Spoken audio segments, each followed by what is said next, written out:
이불 속에서 몸을 한껏 웅크리고 다시 잠에 들까 말까 하던 찰나였어요.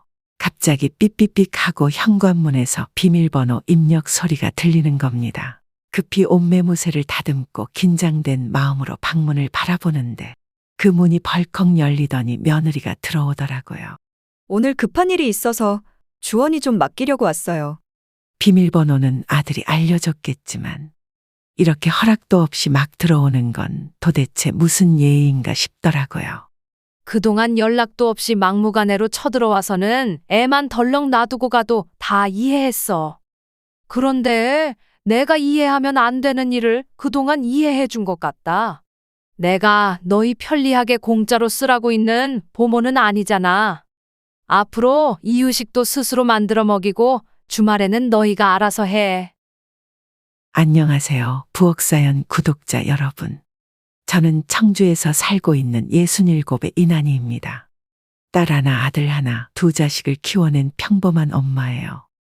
큰딸은 멀리 경기도에 살고 있어서 결혼한 후로는 가끔 명절이나 기념일에만 얼굴을 보고 있습니다. 딸은 가끔씩 전화를 걸어 엄마 잘 지내? 하고 물어봐주는 덕에 자주 보지는 못해도 마음만큼은 다정하게 이어져 있죠. 그리고 가끔 만날 때마다 좋은 시간을 보낼 수 있어서 그나마 마음이 편한 것도 사실이고요. 그런데 둘째 아들 정훈이와는 상황이 조금 다릅니다. 가까운 곳에 산다고 해서 마음까지 가까운 건 아니더군요. 정훈이는 저와 한 동네에 살고 있지만 자주 부대끼다 보니 오히려 불편한 사이가 되어버렸어요. 얼굴을 자주 볼 수 있어 좋을 것 같다고 생각했던 그 마음은 어느 순간부터 서서히 사라졌고요. 이래서 결혼한 자식이랑은 거리를 두고 사는 게 낫다는 말이 나오는가 봐요. 정훈이가 결혼을 하고 가까이서 살림을 차린다고 했을 때 솔직히 마음이 참 좋았어요. 가까이 사니까 밥이라도 같이 먹고 외로울 때면 자식 얼굴도 자주 볼 수 있겠다는 생각이 들었거든요. 그래서 그때는 새 출발을 하는 아들 부부를 위해 무슨 부탁이든 기꺼이 들어주고 싶었습니다. 아직 젊고 서툰 이들이니까 내가 조금이라도 도와주면 더 잘 살 수 있겠거니 생각했죠. 하지만 호의는 한두 번일 때는 고마움을 느끼게 하지만 계속되다 보면 엄마니까 당연히 해줘야 한다는 식으로 변질되더군요. 애초에 결혼해서 독립한 자식에게 헌신할 필요는 없었습니다. 그렇게 한다고 해서 사이가 더 좋아지는 것도 아니었고 고맙다고 효도하는 것도 아니었습니다. 저는 그 사실을 직접 경험하고 나서야 깨닫게 되었습니다. 그동안 참 많은 우여곡절이 있었어요. 가장 큰 문제는 아들 부부에게 아이가 생기고 제가 육아를 도와주면서 시작되었습니다. 아들 정훈이와 며느리는 3년 전에 결혼했어요. 그리고 결혼 후 1년이 지나자 눈에 넣어도 아프지 않을 사랑스러운 손주가 태어났고요. 며느리는 아이를 가진 후 다니던 직장을 그만두고 육아에 전념하기 시작했습니다. 하지만 갓 태어난 아기를 젊은 엄마가 혼자 돌보는 게 어디 쉬운 일인가요? 옆에서 가만히 지켜보니 경험도 없고 육아가 처음인 젊은 며느리가 쩔쩔매는 게 눈에 빤히 보였죠. 아기는 매일 밤마다 울고 며느리는 어쩔 줄 몰라서 애를 먹는 게 눈에 선했습니다. 더군다나 사돈댁도 먼 지방에 있어서 며느리를 도와주기 어려웠어요. 그 고생이 얼마나 클지 충분히 짐작이 되었습니다. 그런 상황에서 제가 가만히 있을 수만은 없었어요. 그래서 주말이면 아들 집으로 가서 조금씩 육아를 도와주기 시작했어요. 사실 저에게도 그것은 쉬운 일은 아니었습니다. 저 역시도 식당에서 계속 일을 하고 있거든요. 퇴근을 하고 나면 몸이 천근만근이었고 주말이면 정말 아무것도 하고 싶지 않았어요. 그럼에도 불구하고 아들과 며느리를 생각하면 마음이 편할 수가 없었습니다. 그래도 주말인데 바람이라도 쐬면 좋겠지 싶어 하루 이틀 도와주던 것이 어느 순간 습관처럼 굳어지게 된 것이죠. 처음에는 아들과 며느리의 울상이던 얼굴이 제 손길에 점차 펴질 때 저는 보람을 느꼈어요. 며느리의 얼굴에 피어나는 미소를 보면 도움이 된다는 생각에 기쁜 마음이 들기도 했습니다. 그때 제가 아들 내외를 도와준 것 자체는 지금도 후회하지 않아요. 하지만 시간이 지나면 이 도움을 언제 끝내야 할지 그 경계를 명확히 하지 않았던 게 문제였죠. 어느 정도 도움이 되었다 싶으면 맺고 끊음을 정확히 했어야 했는데 그렇게 하지 못한 것이 아직도 후회스럽습니다. 그때는 왜 멈출 타이밍을 못 잡았을까요? 어머니, 매주 주말에 이렇게 찾아와서 도와주시고 정말 감사합니다. 저희 친정은 멀어서 어머니 아니었으면 그동안 어떻게 지냈을지 몰라요. 며느리가 고개를 숙이며 제게 고마워하는 말을 할 때마다 저는 마음 한편이 찡하곤 했습니다. 이 아이도 나름 고생을 많이 했을 텐데 저를 이렇게 고맙게 생각하는구나 싶어서 힘들었던 것도 잊을 수 있었죠. 아유, 무슨 소리야. 나도 손주 볼 때마다 얼마나 예쁜지 내 몸 힘들었던 것도 까맣게 잊었어. 너도 그동안 고생 많았다. 그렇게 대답을 하면서 속으로는 이제 그만 도와줘도 되겠지 라는 생각이 들었습니다. 손주 주원이도 기어다니기 시작했고 며느리도 아이를 돌보는데 점점 능숙해지고 있었으니까요. 그래서 며느리에게 다음 주 주말부터는 오지 않겠다고 말을 했습니다. 이제는 주원이도 혼자 잘 자고 잘 노니까 내가 주말마다 와서 도와줄 필요는 없겠지. 다음 주부터는 내가 따로 오지는 않으마. 다음 주부터요? 아, 네, 알겠어요, 어머니. 며느리의 얼굴에 살짝 걱정이 스치긴 했지만 저는 문제없을 거라고 생각했어요. 그러나 아들 내외의 생각은 저와 다르더군요. 집에서 편안히 시간을 보내고 있는데 아들에게서 전화가 왔습니다. 엄마, 오늘은 안 오세요? 그래, 오늘은 나도 집에서 좀 쉬려고 한다. 아들이 잠시 망설이더니 약간 실망한 듯 대답했어요. 아, 그러세요? 그럼 다음 주에는요? 다음 주라니 며느리가 말을 안 해준 걸까? 그런 생각이 들었지만 저는 애써 미소를 지으며 대답했죠. 다음 주? 글쎄, 이제 내가 더 안 가도 되지 않니? 주원이도 이제 밤에 혼자 잘 자고 노는 것도 잘 노는데 혜원이한테도 이제 가지 않겠다고 이야기했어. 그러더니 정훈이는 조금 머뭇거리더니 말을 꺼냈습니다. 그래도 주말이면 혜영이도 좀 쉬어야지요.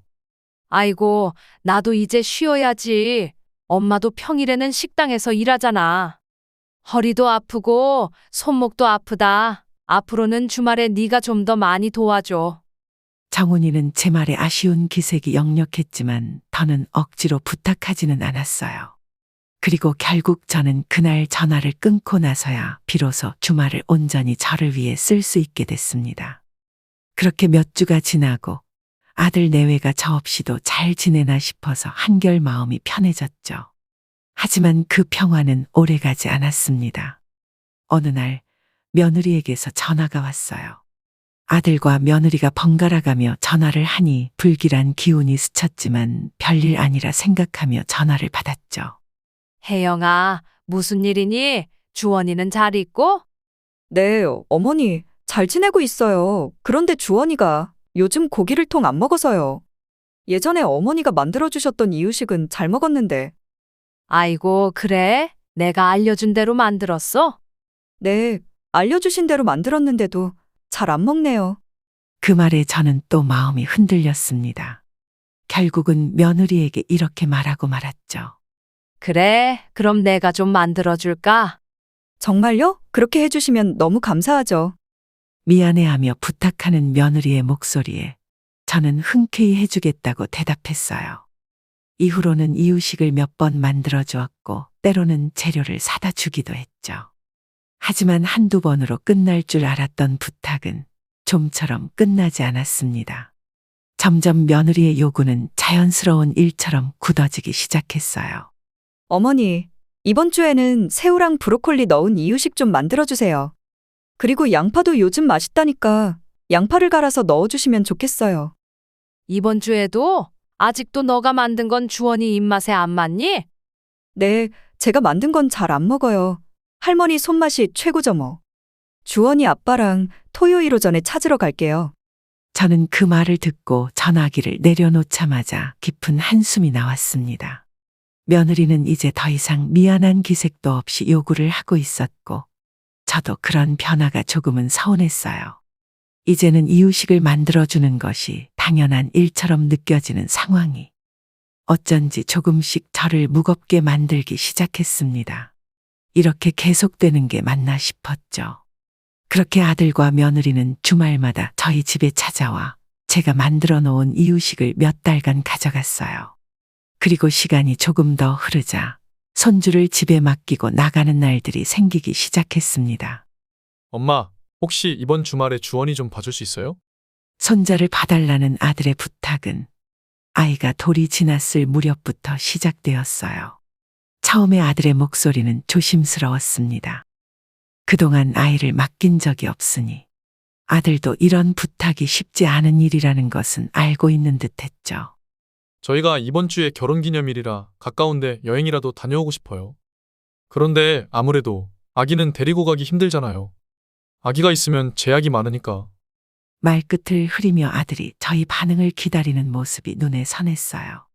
하긴 아들 말대로 그럴 법도 했습니다.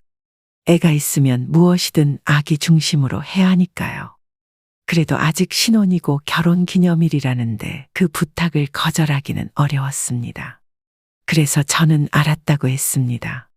자주 있는 일도 아니고 제가 한번 봐주면 아들 부부에게도 무척 좋을 것 같았거든요. 아기가 있을 때는 어디 한번 다녀오는 게 참 힘든 일이잖아요. 알았어. 주원이 데리고 와. 정말요? 진짜 고마워요. 제 대답에 아들은 기다렸다는 듯이 밝게 대답했습니다. 하루면 돼? 사실 2박 3일이에요. 금요일 저녁에 가서 일요일 저녁에 돌아오려고요. 잠시 당황했지만 웃으며 말했죠. 그래, 알았으니까 데리고 와. 그럼 이번 금요일 저녁에 데리고 갈게요. 조심스럽게 말을 꺼낸 아들은 아주 기뻐했습니다. 저도 전화를 끊으며 피식 웃었죠. 그리고 금요일 저녁, 아들 내외는 아기 짐을 바리바리 싸들고 저희 집에 도착했습니다. 주원이의 작은 짐가방에서 장난감부터 간식까지 한가득 나왔어요. 손주를 봐주는 일이 처음은 아니었으니 금세 익숙해졌지만 그래도 아이를 온종일 혼자 돌보는 일은 정말 쉽지 않았습니다. 이제 제법 잘 걸어다니는 손주는 제 예상보다 훨씬 활발했지요. 저는 주원이를 따라다니느라 허리가 끊어질 것만 같았어요. 가구 모서리들이 뾰족해서 혹시 사고가 날까봐 뒷공무니를 졸졸 쫓아다니며 주말을 꼬박 보냈습니다. 그리고 약속된 일요일 저녁, 아들 내외는 한층 밝아진 얼굴로 돌아왔어요. 안 힘드셨어요? 힘들긴 말도 못하게 힘들었습니다. 몸은 녹초가 되었지만 오랜만에 제대로 쉬고 온 아들 내외의 밝은 얼굴을 보니 그래도 뿌듯하더군요.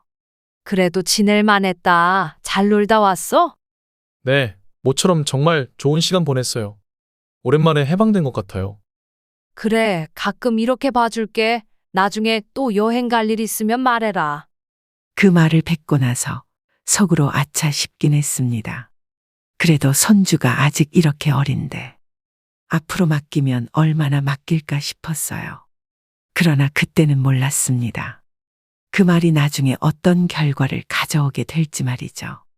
시간이 얼마 지나지 않아 저는 그런 실언을 했던 걸 땅을 치고 후회하게 되었습니다. 그때부터 시도 때도 없이 애를 맡아 달라는 전화가 오기 시작했거든요. 처음엔 오전에 맡겼다가 오후에 데려가더니 나중엔 다음 날 데려간다고 하기도 했고 그 횟수가 점점 잦아졌습니다. 많아봐야 한두 달에 한 번 휴가 같은 느낌으로 돌봐줄 생각이었는데 갈수록 아들 내외는 도를 지나치기 시작했어요.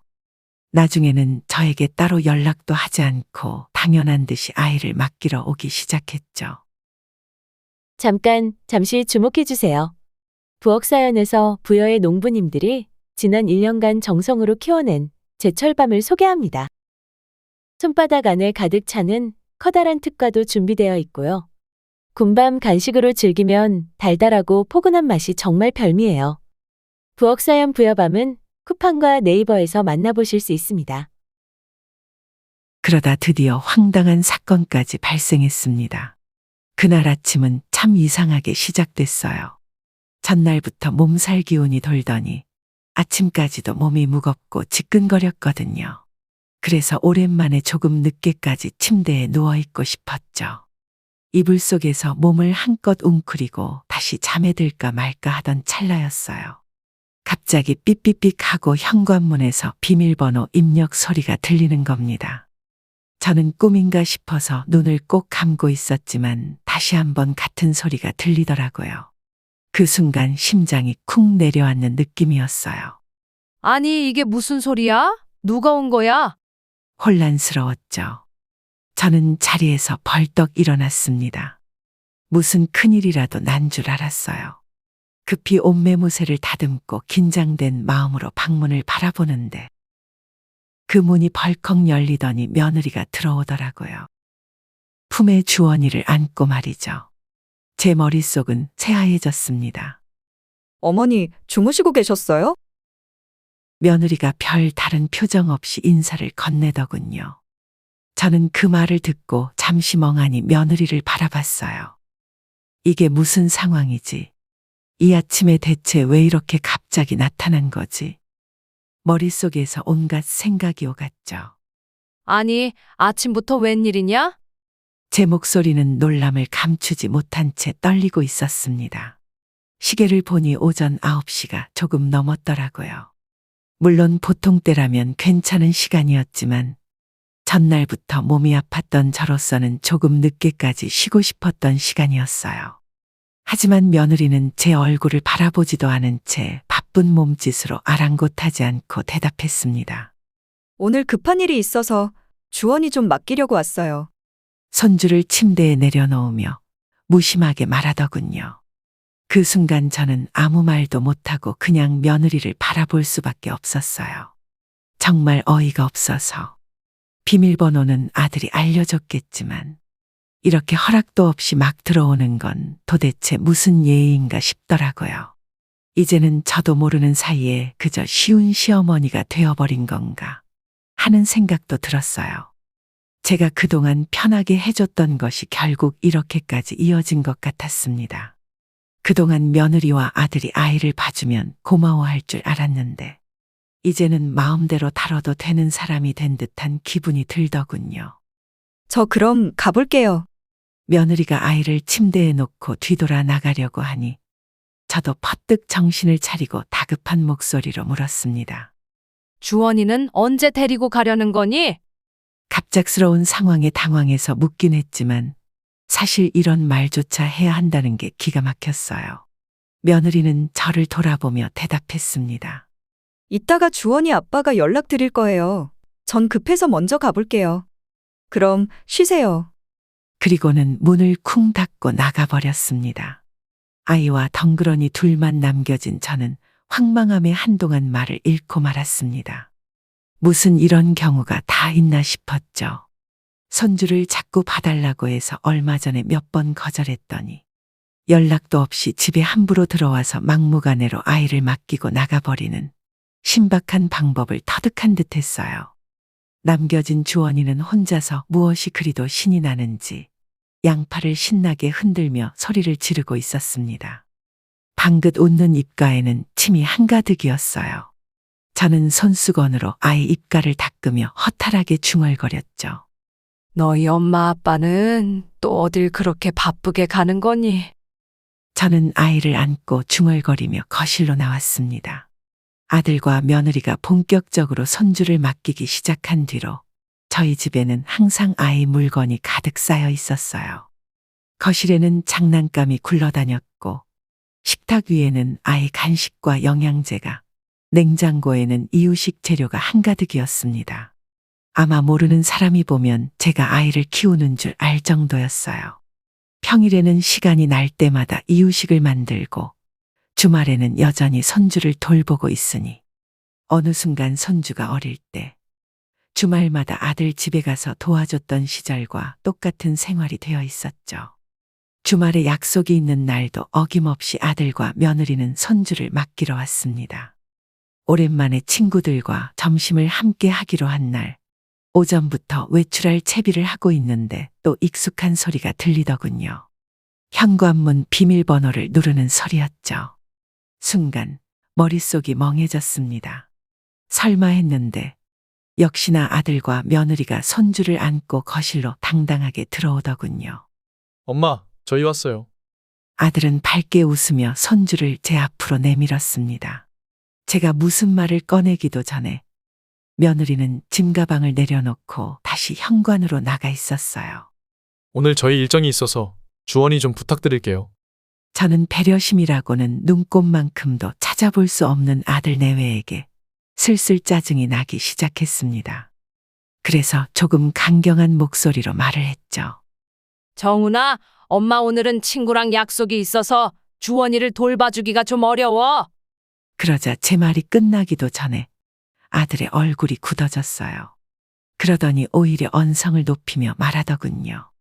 그게 무슨 소리세요? 오늘 저희 중요한 일정인데. 이미 예약도 다 해놨는데 당일이라 취소도 못한다고요. 아들의 말을 들으니 정말 황당했어요.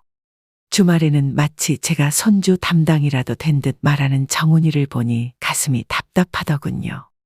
며느리도 곤란하다는 듯 팔짱을 끼고 현관에 서 있었고요. 그래도 약속이 있는데 어떻게 해? 미리 말을 했어야지. 하지만 제 말은 아들과 며느리의 귀에 전혀 들어가지 않는 듯했어요. 안 돼요. 저희 이번 일정은 진짜 중요하단 말이에요. 위약금이 100%라고요.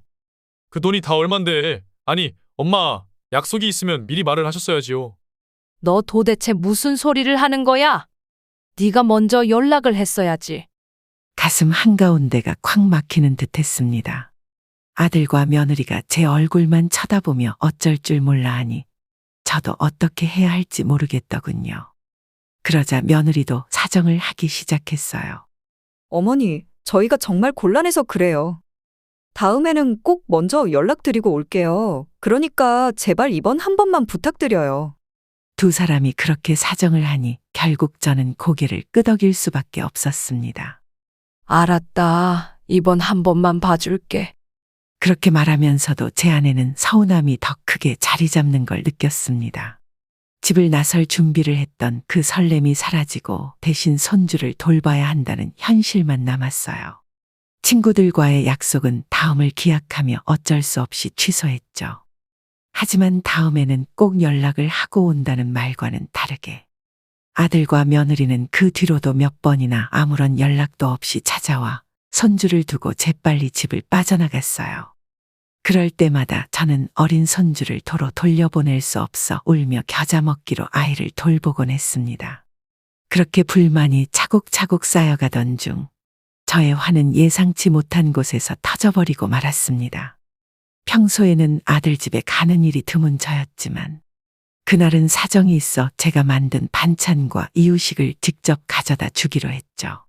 보통은 아들이나 며느리가 저희 집에 와서 가져가는데 그날은 손주 예방접종 하는 날이라 집에 올 수 없다고 하더군요.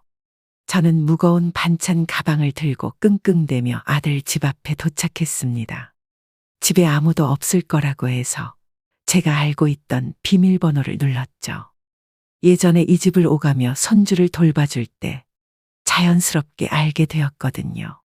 그런데 띠띠띠 경고음이 나더니 문이 열리지 않았습니다. 순간 당황했어요. 두어 번 더 눌러봤지만 여전히 문은 꿈쩍도 하지 않았습니다. 그제서야 깨달았습니다. 비밀번호가 바뀌었구나. 당황스러운 손길로 아들에게 전화를 걸었어요. 그런데 바쁜지 전화를 받지 않았습니다. 그래서 며느리에게 전화를 걸었죠. 다행히 며느리는 금방 전화를 받더라고요. 혜영아, 내가 오늘 오후에 나갈 일이 있어서 가는 길에 반찬 가져다 주러 들렀는데 문이 안 열리네. 지금 현관 앞이야. 비밀번호 좀 알려줄래? 금방 넣고 갈게. 네, 비밀번호요? 아, 그게 번호는 좀 죄송한데 경비실에 맡겨주시면 안 될까요? 며느리는 조금 곤란한 목소리로 예상 밖의 대답을 했습니다. 며느리의 반응이 처음에는 잘 이해가 가지 않았어요. 그리고 무거운 반찬 가방을 들고 아파트 입구에 있는 경비실까지 걸어갈 생각만 하면 벌써부터 몸이 무거웠습니다. 경비실에 냉장고도 없잖아. 날도 더운데 금방 상하면 어떡해? 내가 그냥 냉장고에 넣어두고 갈게. 저희 금방 들어가니까요. 그냥 경비실에 맡겨주세요. 계속 꾸물거리는 며느리의 말에 저는 서운함이 밀려오기 시작했습니다. 혹시 비밀번호 알려주기 싫어서 그러니? 저도 모르게 목소리에 서운함과 화가 섞였어요. 그러자 며느리는 잠시 머뭇거리다가 조금은 무미건조하게 대답했습니다. 아무래도 현관 비밀번호는 사생활인데 함부로 알려줄 수는 없잖아요. 아기 있는 집이니까 보안 문제도 있고 좀 이해해주세요. 그 말을 듣는 순간 저는 정말 기가 막혔어요. 제 집에서는 안에 사람이 있든 말든 방문까지 벌컥벌컥 열더니 자기 집은 사생활이라고 말하는 며느리가 어이없었습니다. 내로남불이 따로 없었죠. 너희는 매번 우리 집 비밀번호 누르고 들어오면서 왜 나는 안 된다는 거니? 어머니랑 저희는 다르잖아요. 어이없는 그 대답에 뭐라고 대꾸할 말조차 떠오르지 않았습니다. 도대체 저랑 자신들은 뭐가 다르다는 걸까? 저는 다 늙은 사람이니 사생활이든 뭐든 필요 없다는 소리일까? 며느리에게 되묻고 싶은 말들이 마음속에서 우글우글 올라왔지만 이곳에서 입씨름을 할 수는 없었습니다. 알았다는 짧은 대답과 함께 전화를 끊고 무거운 짐을 다시 들었어요. 경비실로 향하는 발걸음이 어찌나 무겁던지요. 평소보다 2배는 더 걸린 것 같았어요. 경비실에 도착해 짐을 맡긴 후에도 속은 여전히 부글부글 끓어올랐습니다. 아들네 아파트를 나서는 길. 생각할수록 가슴이 답답하고 화가 치밀어 오르더군요. 며느리에게 그런 말을 들은 후 그동안 있었던 일들을 곰곰이 생각해 보았습니다. 그동안 제가 해왔던 일들이 눈앞에 주마등처럼 스쳐 지나갔어요. 손주를 돌봐주던 일부터 이유식을 만들어주며 한결같이 도와준 시간들. 그 모든 것이 지금 와서는 모두 헛짓거리였다는 생각이 들었죠. 제가 아이들에게 베풀었던 친절과 배려는 일방적인 것이었습니다. 그 결과는 아이들이 저희 집을 제 집처럼 함부로 드나드는 지금의 상황이었죠. 반대로 저는 자식들 집에 함부로 들어가면 안 되는 사람이었고요. 얼마나 서운한지 마음 한구석이 텅 비는 것 같았어요. 돌이켜보면 어느 순간부터 며느리는 제가 그 집에 가려고 할 때마다 이런저런 핑계를 대며 밖에서만 만나려 했습니다. 어머니, 저희 집은 지금 좀 정리가 안 돼서요. 다음에 오시면 제대로 대접해 드릴게요. 처음엔 그냥 바쁘니까 그런가 보다 했지만 계속 반복되다 보니 뭔가 이상하다는 생각이 들긴 했어요. 이제는 그 모든 핑계들이 다 납득이 됐습니다. 며느리는 아마 저를 집에 들이는 게 불편했던 모양이에요. 그동안 저는 아들과 며느리를 한 가족으로 진심을 다해 대했습니다. 하지만 자식들에게 저는 그저 필요할 때만 이용하는 존재라는 걸 깨달았어요. 이 사실을 깨닫고 나니 그동안 느꼈던 작은 보람마저 모두 허무하게 느껴졌습니다. 이쯤 되니 며느리를 내 며느리가 아니라 아들의 아내로 생각하는 게 속 편할 것 같았습니다. 아들도 이제 내 아들이 아니라 며느리의 남편이라고 생각하는 게 나았습니다. 그동안 아들과 며느리와 가깝게 지내려고 노력했던 제가 바보 같았어요. 그동안 손주를 돌봐준 것에 대해 진심으로 고마워했다면 이런 식으로 대하지는 않았을 겁니다. 그렇게 마음을 정리한 후 저는 주말 아침이 되면 이른 시간에 집을 나섰어요. 그날은 지방에 있는 여동생에게 가는 길이었습니다. 핸드폰으로 아들에게 전화가 오더군요. 엄마, 집에 안 계세요? 그리고 현관문 비밀번호는 왜 바꾸셨어요? 번호가 뭐예요? 너는 왜 내 집에 왔니? 그리고 비밀번호는 왜 물어보고? 오늘 저희 갑자기 일이 생겨서요. 주원이 좀 돌봐주세요. 그리고 문이 안 열려서 그래요. 지금 빨리 번호 좀 불러주세요. 왜 내 집 비밀번호를 알려고 그래? 앞으로 내 집 현관문 함부로 열지 마라. 그리고 주말에 주원이 맡기러 오지도 마. 어차피 나 지금 지방 내려가는 길이라 오늘 늦게 들어갈 거야. 뭐라고요? 갑자기 이렇게 말도 없이 지방에 가시면 어떡해요? 내가 너한테 허락받고 나가야 하니? 너야말로 말도 없이 찾아와 놓고 비밀번호를 부르라 마라 하는 게 이게 무슨 경우야? 제가 버럭 소리를 지르자 아들은 당황한 듯 말을 아꼈습니다. 혹시 저번에 저희 집 못 들어오게 해서 그러세요? 뭘 그런 거 가지고 서운해하세요. 저희 집 비밀번호 알려드릴게요. 필요 없어. 앞으로 너희 집 갈 일 없다. 그러니 너희도 더 이상 내 집에 찾아오지 마.